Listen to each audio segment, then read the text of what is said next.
महोदय,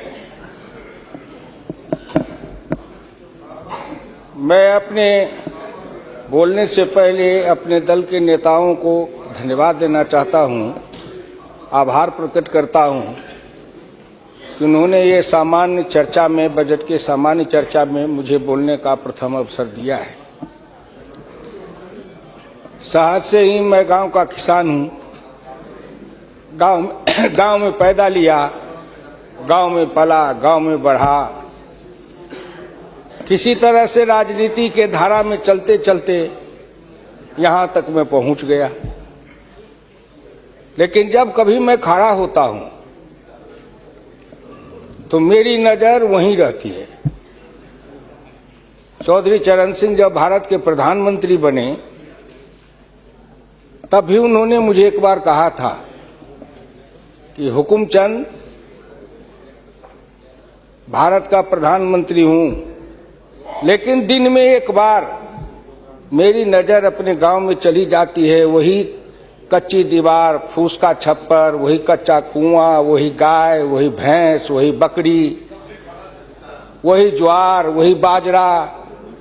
तो जो जहां से पैदा लेके आता है, जिस संस्कार में पलता है, आप तो संस्कृत के भी विद्वान हैं अध्यक्ष जी, मनुष्य सब कुछ भूल जाएगा, लेकिन जिस संस्कार में पला है या बढ़ा है वो कभी भूल नहीं सकता है। तो मैं तो उसी संस्कार में पला हूं, बढ़ा हूं। मैंने गोबर देखा, मैंने बकरी की गिनती की, मैंने भैंस की गिनती की। अब संजोग से लोकसभा में आया हूं तो वो आंकड़े की गिनती करनी पड़ती है।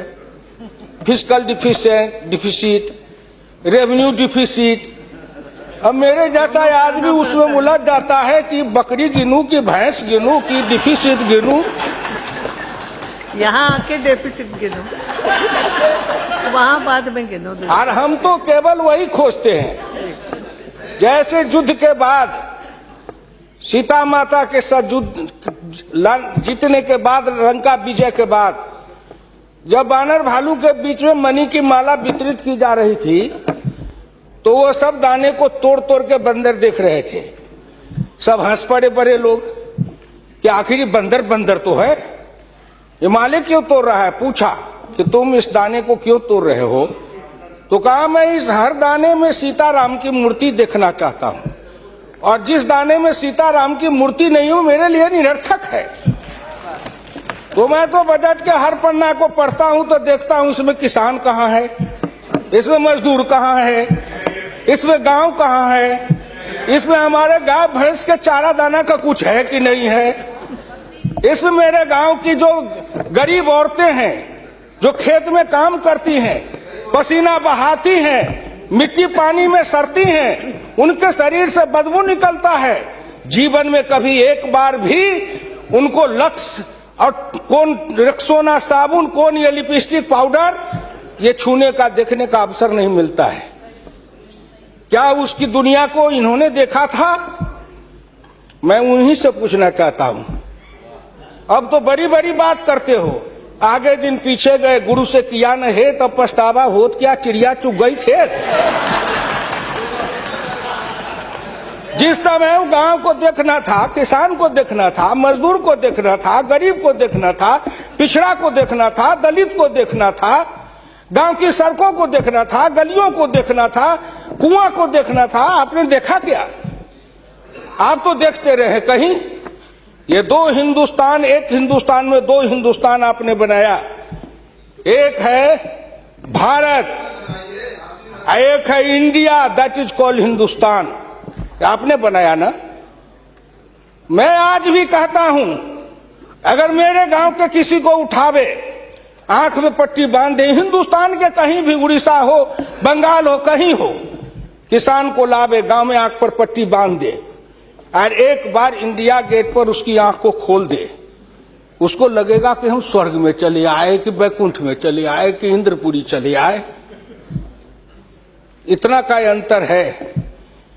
मैं 1977 में एमएलए बन के आया, इंडिया गेट के किनारे पैदल टहल रहा था, एक बड़ी गाड़ी में एक बड़ा कुत्ता जा रहा था, वो अपने मुंह को निकाल के जी लपलपाते जा रहा था। मैं गांव का आदमी खड़ा होकर सोचने लगा कुत्ता जरूर कुछ कह रहा है। मैं एमपी था, कभी दिल्ली देखा नहीं था, मेरे अंदर से आवाज आई कि कुत्ता कह रहा है क्या है, तू गांव का किसान, गरीब, मजदूर, पिछड़ा, दलित, तू क्या जन्म लेके करने आया है? तुझसे मैं सौभाग्यशाली हूं। देख, मैं ठंड गर्म गाड़ी में बैठा हूं, केक खाता हूं, ऑमलेट कटलेट खाता हूं, गद्दे पर सोता हूं। तुमने देखा हिंदुस्तान, तुमसे अच्छा मैं हूं। उस दिन मुझे लगा कि इस हिंदुस्तान के बड़े लोगों के कुत्ते भी मुझसे अच्छी जिंदगी जी के रहे हैं और मुझे उस जिंदगी से भी बदतर जिंदगी जिलाने वाले कोई नहीं है, आप हैं। राज किया है आपने। मैं आंदोलन किया, जेल में गया, जेल में सराया। आज भी पूर्वा हवा चलती है तो आपके पुलिस की लाठी से जो हड्डी में चोट है वो कहीं ना कहीं दर्द करने लगता है। तब मुझे ऐसा एहसास होता है कि जिस राज में मुझे इतना कष्ट मिला था, अगर मेरा बस चले तो उस राज को सदा सर्वदा के लिए हिंदुस्तान से उखाड़ के गया जी में जाके पिंडदान कर दूं, जो फिर निकलने न पाए। क्या बात करते हैं साहब? आपसे मैं आंकड़े में नहीं जाऊंगा। आप योजना आयोग की बात कर रहे थे, मैं अपने गुरु डॉक्टर लोहिया की बात को आपके सामने मैं दिखाना चाहूंगा। मैं नहीं बोलता, मुझे तो उन्होंने दृष्टि दी थी। इसी लोकसभा में 6 सितंबर 1963 को एक बहस हुई थी, ख्याल रखिएगा, जिस बहस ने पंडित नेहरू को भी हिला दिया था।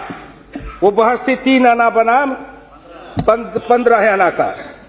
लोहिया ने कहा था, मैंने 27 करोड़ हिंदुस्तान के लिए 3 आने रोज की आमदनी कही, प्रधानमंत्री ने 15 आने रोज की और योजना मंत्री ने 7.5 आने रोज की।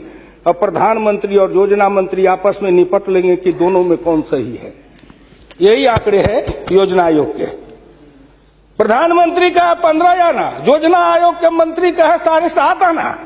जिस योजना आयोग को यह भी नहीं पता 15 आना सही कि 7.5 आना सही, प्रधानमंत्री सही कि योजना मंत्री सही, उसी योजना आयोग को सर पर ढोते रहो। जो दर्शन करना चाहिए तो दर्पण माजत रहिए, दर्पण में लगा काई तो दर्श कहां से पाई। क्या बात करते हैं साहब? इस हिंदुस्तान में अगर किसी का, मैं प्रधानमंत्री जी बैठे हैं, मैं भुक्तभोगी हूं, जिस रोग से मैं पीड़ित हूं, कहीं न कहीं उस रोग से आप भी पीड़ित हैं। वीरप्पा मोइली जी, आप भी पिछड़े वर्ग से हैं, मैं भी पिछड़े वर्ग से हूं। का दुख जाने दुखिया की, का दुख जाने दुखिया माए, जाके पैर न फटे बीमारी, सोका जाने पीर पर आई। आपके मल्लिकार्जुन जी भी उसी दलित समाज से हैं। आपने सामाजिक पीड़ा को झेला नहीं है, भोगा नहीं है। इस हिंदुस्तान में अगर सबसे बड़ा कारण और सबसे बड़ी चीज अगर रही है सनातन काल से, तो वह हिंदुस्तान की जाति प्रथा। उस जाति प्रथा के कारण क्या क्या नहीं भोगा हमने और क्या नहीं भोगते हैं।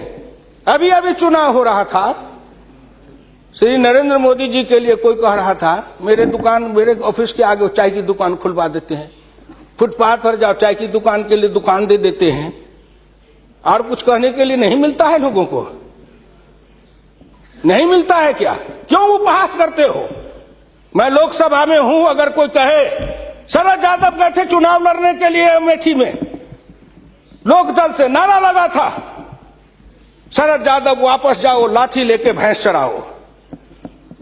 कर्पूरी ठाकुर जैसा नाई का बेटा गरीब, जिसके नेतृत्व में बिहार में इतना परिवर्तन किया, वो बिहार का मुख्यमंत्री बना, 27% आरक्षण दिया, हाई स्कूल तक फीस माफ किया, मिडिल स्कूल तक फीस माफ किया, 5 एकड़ से मलगुजारी माफ किया।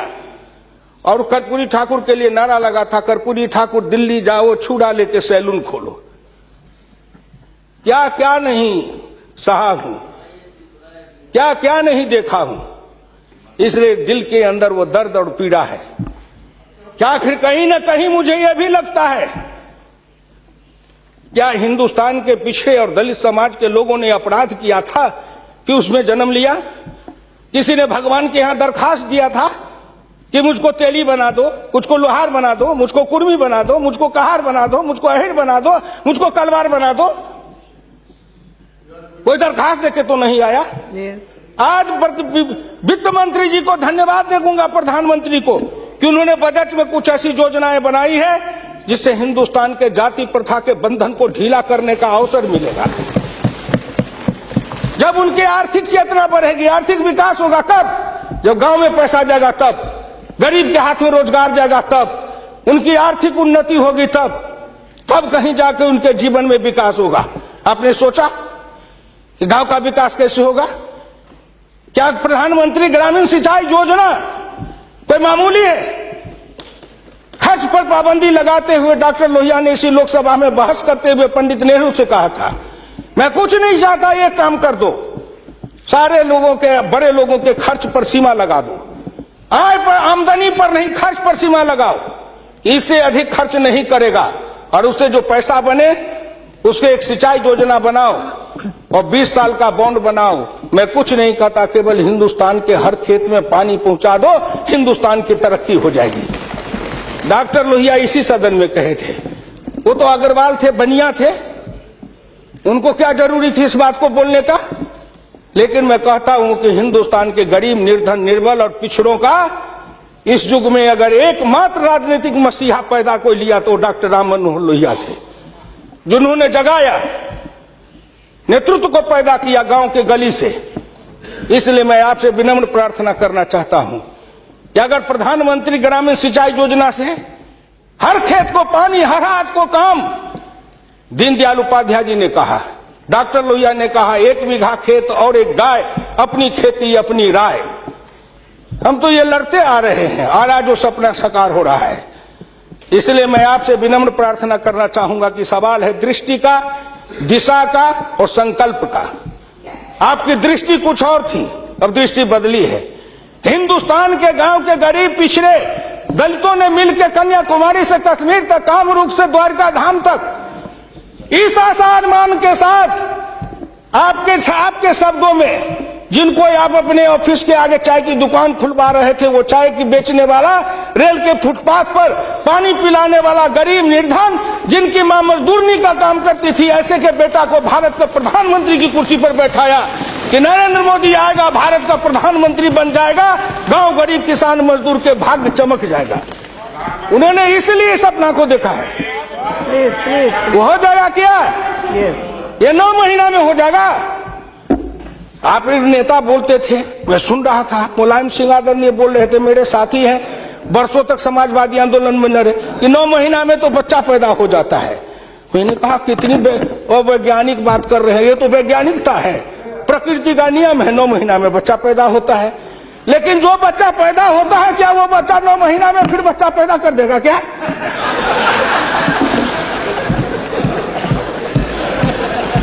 कितनी आप वैज्ञानिक बात बोल रहे हो? इस सरकार का 9 महीना हुआ, 10 महीना हुआ, सरकार पैदा हुई, अब क्या सोचते हो? आप क्या सोचते हो? इसलिए आपसे मेरी विनम्र प्रार्थना है कि संभलो, अभी भी आप संभलिए, प्लीज प्लीज, अभी आप संभलिए। आप बजट को क्या समझते हो? आप बसीर रहिए। मैं वीरप्पा मोइली साहब नहीं हूं। वीरप्पा मोइली साहब आंकड़े बता रहे थे, मैं उन आंकड़ों का जवाब दे रहा हूं कि आपने इतने दिन ये आंकड़े अब हमको पढ़ा रहे हैं। आपने क्या आंकड़े पढ़े थे? आपने आंकड़े पढ़े?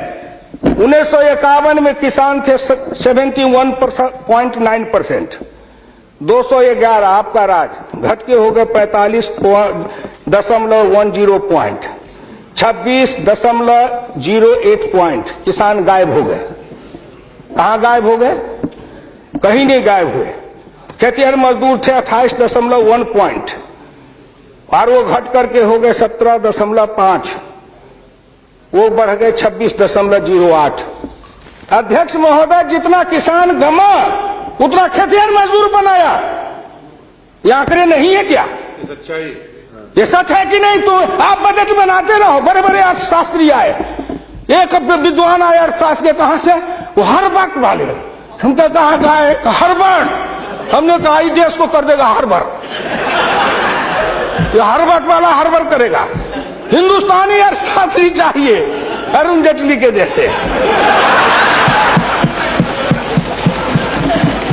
आज ये कहां गए बोलिए?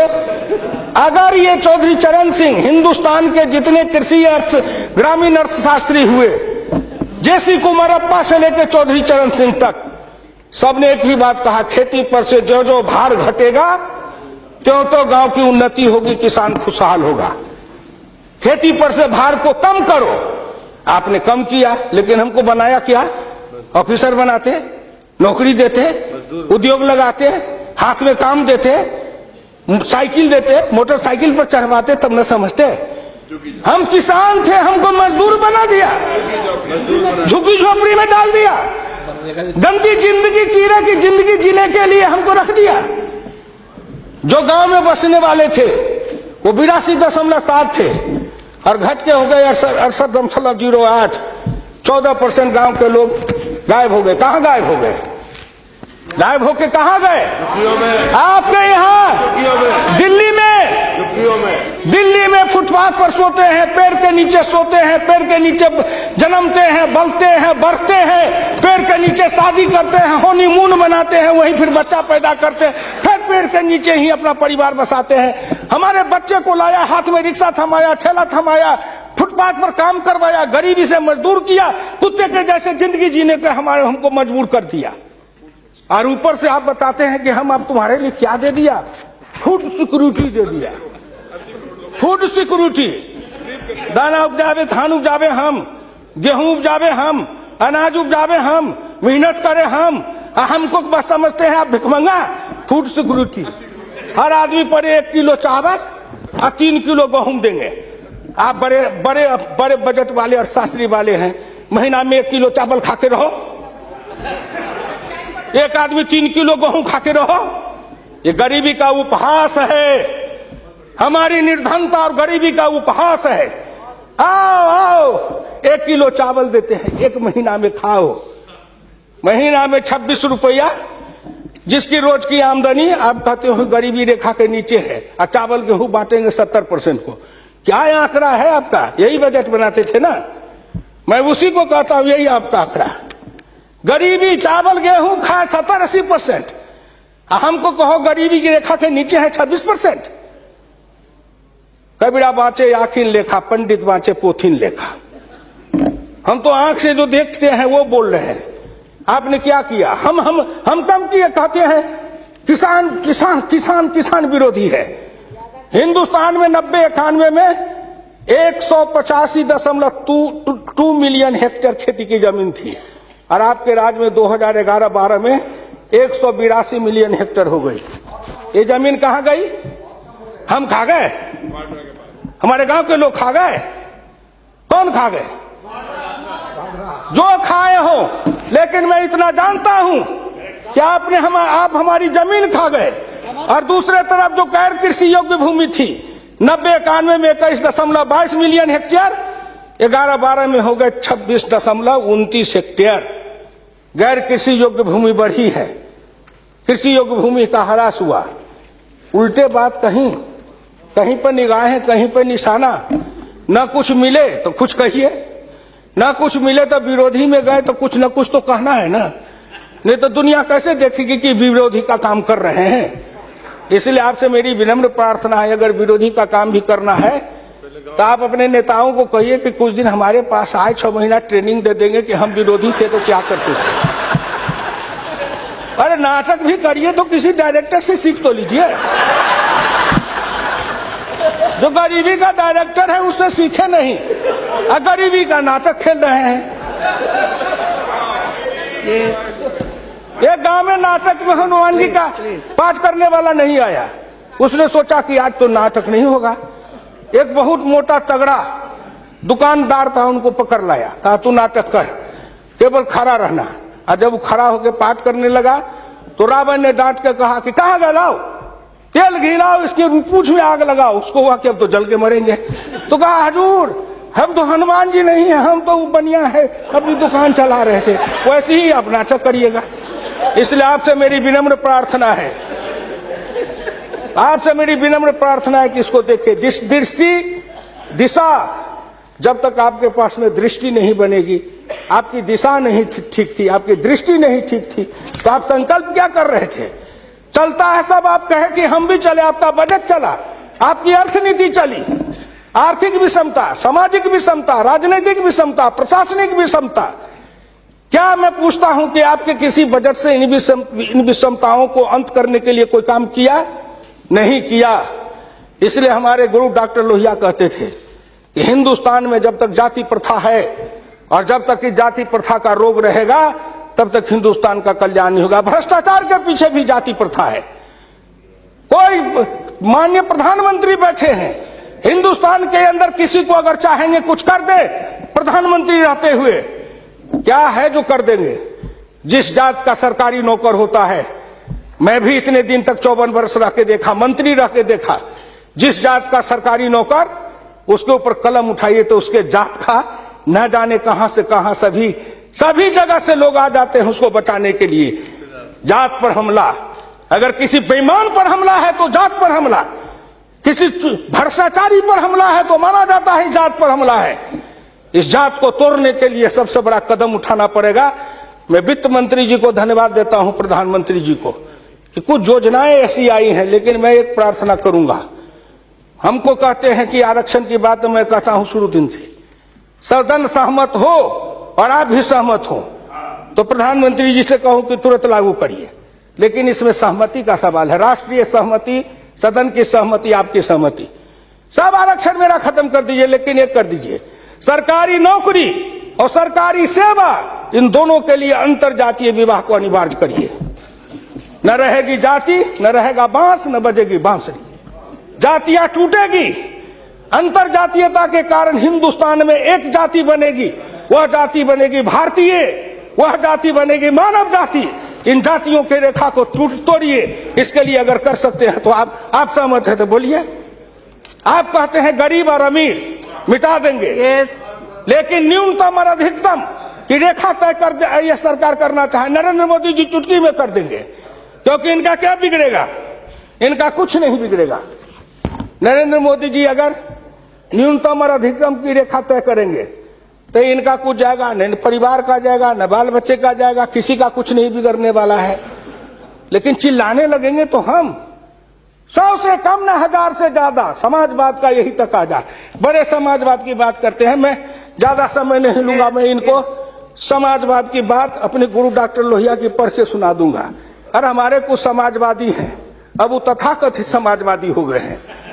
समाजवादी तो रहे नहीं, लेकिन तथाकथित हैं। आप मुझको कह देंगे कि आप भाजपा में चले गए, मैं भाजपा में क्यों आऊं? आपके ऐसे दल बने, इस दल के टुकड़े 1000 हुए, कोई यहां गिरे, कोई वहां गिरे। मैं कहां दौड़ा फिरता, मैं चला आया भाजपा में। मैं भारतीय जनता पार्टी के नेताओं को धन्यवाद देना चाहता हूं कि हुकुमदेव नारायण 3 बरस से ज्यादा किसी पार्टी को दुरुस्त नहीं रहने देता था। आज 20 बरस से भारतीय जनता पार्टी में अटल अटी खड़ा हूं। इस पार्टी में जब तक कोई ताकत नहीं है, अडवाणी जी में, अटल जी में, नरेंद्र मोदी जी में, इन सब लोगों में जब कोई गुण नहीं है, तो मेरे जैसे उदंड आदमी को 20 वर्ष तक अपने पिंजरे में रख लिया, कोई साधारण योग्यता है? इस बात को समझो। मैं आखिरी में कहूंगा, अध्यक्ष महोदय, समाजवाद हर किसी से सिद्धांत की तरह एक होता है थोक, एक होता है फुटकर, एक होता है सगुन, एक होता है निर्गुण, एक होता है सिद्धांत, एक होता है कार्यक्रम। समाजवाद से एक सीढ़ी नीचे उतरो, उस सीढ़ी का नाम है बराबरी। उस बराबरी से एक सीढ़ी नीचे उतरो। गौर करिएगा कौन कौन बराबरी? आर्थिक बराबरी, सामाजिक बराबरी, राजकीय बराबरी, धार्मिक बराबरी। उससे एक सीढ़ी और नीचे उतरो, तब उसके बाद आएगी समता, संपूर्ण समता, संभव समता। तब एक सीढ़ी और नीचे उतरो, तब अधिकतम और न्यूनतम की सीमा लगाओ। ये धार्मिक बराबरी की भी बातें भी की गई है। अगर हम धार्मिक बराबरी पर जी समाप्त करेंगे, अगर धार्मिक बराबरी पर मुझे कहा जाए तो मैं कहने लगूं तो कितनी अपनी पीड़ा सुना दूंगा कि धार्मिक बराबरी इस देश में कैसी है।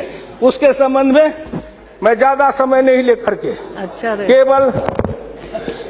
केवल आपके सामने मैं सुना देना चाहूंगा। समन्वय दो तरह का होता है, एक दास का समन्वय, एक स्वामी का समन्वय। मैं नहीं कहता, महान समाजवादी अर्थशास्त्री डॉक्टर लोहिया ने इसी सदन में 26 मार्च 66 को कहा था। गौर से शब्दों को सुनिए। समन्वय दो तरह का होता है, एक दास का समन्वय, एक स्वामी का समन्वय। पिछले 1000 बरस के इतिहास से हिंदुस्तान ने स्वामी का समन्वय नहीं सीखा, वह एक दास का समन्वय रहा है। मैं तो श्री नरेंद्र मोदी जी सरकार से कहूंगा कि 1000 साल से भारत दास भाव से सांस्कृतिक समन्वय में रहा है। अगर वो स्वामी भाव का समन्वय में भारत आना चाहता है तो क्या अपराध है। इसलिए उन्होंने कहा इस समन्वय में खाली परदेशियों को ही दोष नहीं देता, उनके सबब से जितने भी इतिहासकार हैं वे सभी जहर में बिल्कुल घुल जाते हैं। आज भारत के 2 इतिहास के स्कूल हैं, एक डॉक्टर ताराचंद, एक डॉक्टर मजुमदार, एक और है जो दोनों के दोनों इसी समन्वय धारा के हैं, विविधता धारा के हैं। भारत क्या है उसको भूलकर भारत के जो विभिन्न अंग है उनकी तरफ निगाह चली जाती है। क्या बात करते हैं साहब। तो इससे मेरी विनम्र प्रार्थना है सदन से, अध्यक्ष महोदय, मैं हाथ जोड़ के प्रार्थना करता हूं सदन से भी, और इस लोकसभा के चैनल को हिंदुस्तान के करोड़ों लोग देख रहे हैं। मैं उन गांव के गरीबों, किसानों, मजदूरों से कहता हूं, गांव गरीब, मजदूर, किसान, पिछड़ा, दलित और नौजवान, मिलके देश बनाओ, आओ देश बनाएंगे। और नरेंद्र मोदी के प्रधान रहते हुए एक बार नहीं, अगर हिंदुस्तान में आपने जितने दिन रहा, एक बार में तो थोड़ी सी रेखाएं बनाई जाएगी, दूसरे बार में मिट्टी डालेंगे, तीसरे बार में तब न पिचिंग करेंगे। तो हमको भी आपको इतना समय दिया, तो मैं गांव गरीब, किसान, मजदूर, पिछड़े, दलित, इन सब से हाथ जोड़ के प्रार्थना नौजवानों से करना चाहता हूं, आओ कदम में कदम मिलाओ, मिलके हिंदुस्तान को बनाओ, समता लाएंगे, आर्थिक समता, सामाजिक समता, राजनीतिक समता। अगर इन्होंने मुझको 12 रुपया महीना पर जीवन बीमा कर दिया तो बड़े लोगों का कलेजा फटने लगा कि 12 रुपया में सबको जीवन बीमा कर रहे हैं। खेत में काम करेंगे, बीमार पड़ेंगे, मरेंगे, तो हम जिम 1 रुपया, हाँ 12 रुपया साल, 12 रुपया साल, 1 रुपया महीना।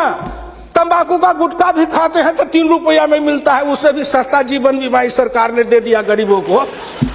करेजा तो इसलिए फट रहा है, करेजा में दर्द इसलिए है, इन्होंने जो और योजनाएं चलाई, गाय के पशुपालन के लिए, गाय के उत्थान के लिए योजना, इत्यादि इत्यादि कई योजनाएं हैं, क्या गिनाऊं।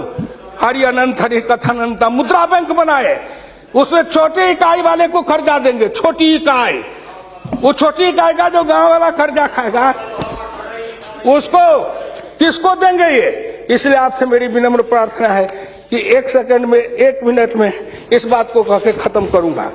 राष्ट्रीय नमूना सर्वे के मुताबिक देश में 5.70 करोड़ उद्यमी हैं, इनमें 11 लाख करोड़ रुपए की पूंजी लगी हुई है, इनसे 12 करोड़ लोगों को रोजगार मिल रहा है। लेकिन इस क्षेत्र के उद्यमियों को पूंजी में कर्ज का हिस्सा केवल 4% है, जबकि अनुमान के अनुसार बीते 22 वर्षों में बड़े उद्योग में 50 से 60 लाख करोड़ रुपए की पूंजी लगी हुई है, इनसे मात्र 22 लाख लोगों को रोजगार उपलब्ध है। ये छोटे उद्योग, फरही को, लोहार को, कुम्हार को, हजाम को, ये जो छोटे छोटे, ये जाति छूटेगी इससे। जाति आधारित हिंदुस्तान में पेशा है और पेशा के आधार पर जाति बनाया गया। अब इन रोजगार के जरिए उनके हाथ को काम देंगे, उन छोटे उद्यमियों को रोजगार देंगे। इनके कलेजा में दर्द हो रहा है कि नरेंद्र मोदी आया है, मुद्रा बैंक बनाएगा, गांव के गरीबों के हाथ में रोजगार जाएगा। ये गरीब बनेंगे पहलवान, गरीब बनेंगे विद्वान, गरीब बनेंगे बुद्धिमान, गरीब के हाथ में दम ताकत आएगी तो आपके आगे शर्म गच्छामी नहीं होंगे, न फूड सिक्योरिटी खाएंगे, न मनरेगा खाएंगे। हम अपने पसीना और पुरुषार्थ से, अपनी कमाई से इस देश को बनाएंगे। हम आपके भिखमंगा बन के जिए हैं, अब हम स्वाभिमान के साथ जिंदा रहना चाहते हैं। इसलिए मैं भारत के प्रधानमंत्री और वित्त मंत्री को धन्यवाद देता हूं। बहुत बहुत धन्यवाद।